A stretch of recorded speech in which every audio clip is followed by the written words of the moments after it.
Totot, 1910, bronze. Terracotes,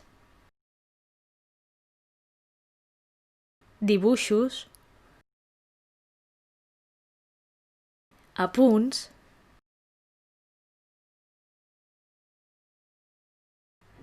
bronzes, pintures. Manolo va representar la seva companya sentimental en formats diversos en repetides ocasions.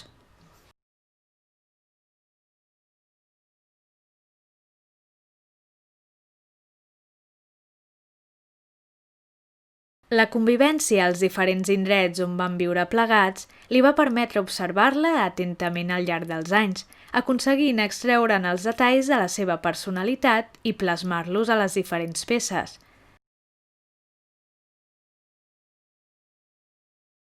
Malgrat la diversitat de suports i el pas del temps, però, hi ha una qüestió que es repeteix en cadascuna de les obres: la manera en què Manolo veia Totot.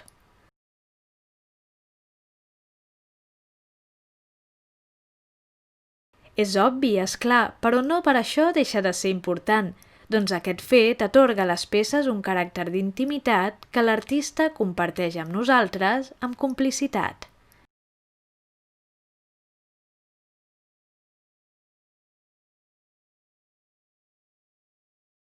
En les diferents representacions, Totot apareix en actitud relaxada, amb una placidesa que tan sols pot conferir la calidesa d'una llar i d'una companyia volguda.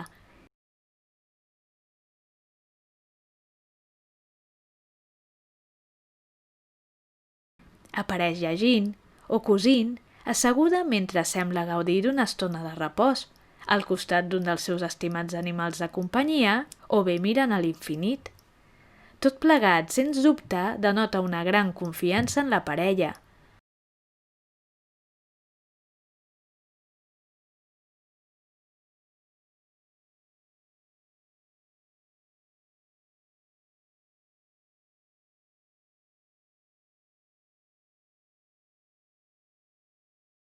Totot va ser molt més que una companya o una musa.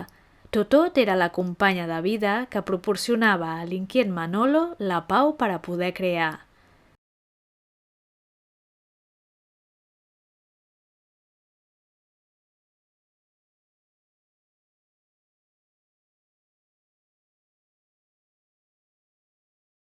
Amb les mans al damunt d'aquesta peça percebem una Totot arraulida sobre el seu propi cos, que fa aparèixer el seu rostre d'entre els braços amb una timidesa nostàlgica.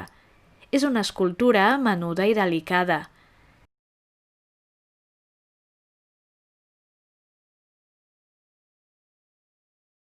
La peça és un moment primerenc en la relació de la parella i d'una etapa també primerenca en l'estil de Manolo que es pot aixoplugar, si és que cal, en l'anomenat noucentisme, és a dir, textures sedoses i arquetip de bellesa femenina.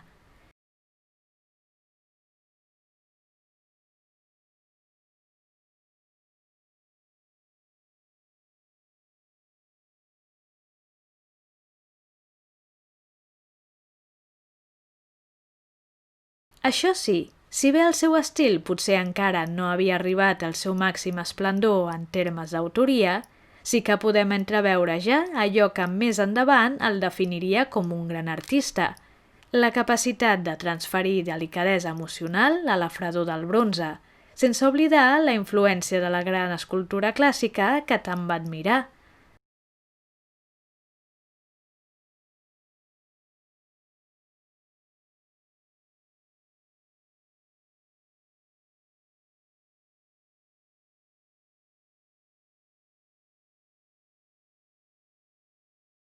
En peces com aquesta, a més, hi podem entreveure certes semblances a les peces del seu gran admirat Rodin, reconegut escultor, les escultures del qual van exercir una gran influència a l'escultura del Manolo primerenc.